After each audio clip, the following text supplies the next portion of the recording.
আসসালামু আলাইকুম সবাইকে। আশা করি সবাই অনেক ভালো আছেন। আলহামদুলিল্লাহ আমিও অনেক ভালো আছি।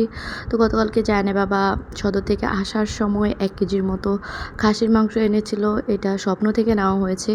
আমার স্বপ্নের এই ছোটোখাটো অফারগুলা খুবই ভালো লাগে, যেহেতু আমাদের বাসায় সদস্য সংখ্যা মাত্র ২ জন। তো আমি ২ জনের পরিমাণই নিয়ে নিচ্ছি। দেন একটা বাটির মধ্যে নিয়ে এগুলাকে ধুয়ে পরিষ্কার করব। যেহেতু রমজান মাস চলতেছে, বেশিরভাগ সময়ই ইফতার করার পর রাতের খাওয়াটা আর হয় না, সেহরির সময়ই খাওয়া হয়। সেই জন্য যত কিছুই রান্না করি না কেন, কেন জানি না থেকেই যায়। তো আজকে ভাবলাম যে আরও কম রান্না করব। প্রতিদিন যা রান্না করি, মানে একদিন যা রান্না করি তারপরের দিন তার থেকে একটু কম রান্না করি, তারপরও থেকে যায়। তো আমি মাংসটা ভালো করে ধুয়ে নিয়েছি। তারপর এখানে মশলা কষাবো। তো পেঁয়াজ, আদা ম্যাক্সিমাম মানে যেই রান্না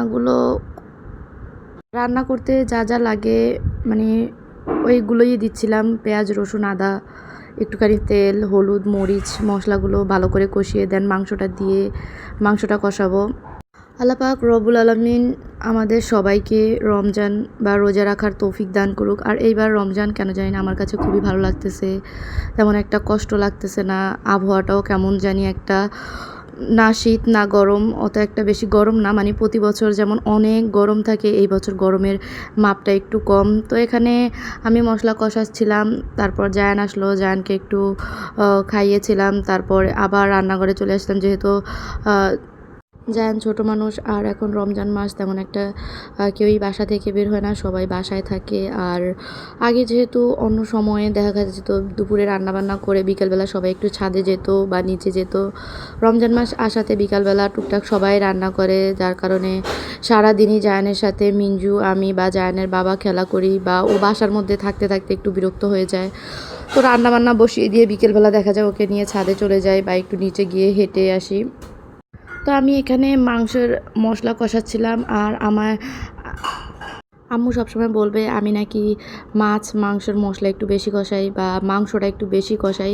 কেন জানি না আমার কাছে মনে হয় যে না কষায়, মানে কষানোর মধ্যেই সব কিছু, বা একটু ভালো করে কষাইলে বা একটু ভালো করে মাংস মশলা বা মাংসটার মধ্যে ভালো করে যায়। তো ওই দিন চিন্তা করলাম আমি একটু মুগ ডাল দিয়ে দেন খাসির মাংসটা রান্না করব। কিন্তু আমি যেহেতু তার আগে কখনোই এরকম রান্না করিনি, বা খাসির মাংসই আমার জন্য ফার্স্ট রান্না, আমি এই প্রথম খাসির মাংস রান্না করলাম। আর তারপর আবার মুগ ডাল দিয়ে কোনো মাংসই আমি এর আগে রান্না করিনি, যেহেতু ফার্স্ট টাইম। সেই জন্য আমি কেন জানি না একটু আউলে ফেলেছিলাম। দেন রান্নার পরে দেখতেছিলাম, মানে ডালটা আরও পরে দেওয়া উচিত ছিল। ডালটা আগে দেওয়ার কারণে ডালটা পুরো গলে গিয়েছিল। তারপরেও অনেক মজা হয়েছে।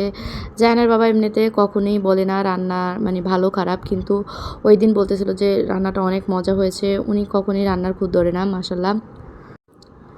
তারপরে এই তো মশলাটা ভালো করে কষিয়ে তেল ছাড়ার পর আমি মাংসটা দিয়ে দিলাম। মাংসটা দিয়ে ভালো করে নেড়েচেড়ে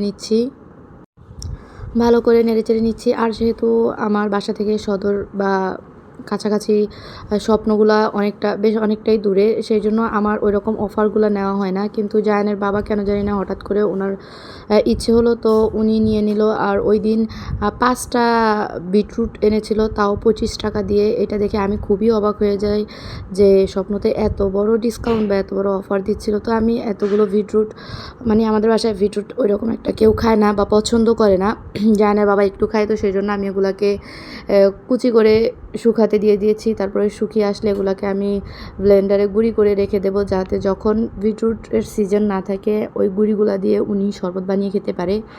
তো এই তো এখানে মাংসর সাথে মশলা কষছিল, আর আমার এই পর্যায়ে মনে হচ্ছিল যে মশলাটা একটু বেশি হয়ে গিয়েছে। ভালো করে উল্টিয়ে পাল্টিয়ে মশলাটা কষিয়ে নিচ্ছি। এই তো এই পর্যায়ে মশলা দেওয়ার পর মাংস দেন, মশলাটা আমার কাছে মনে হচ্ছিলো যে একটু বেশি হয়ে গেল।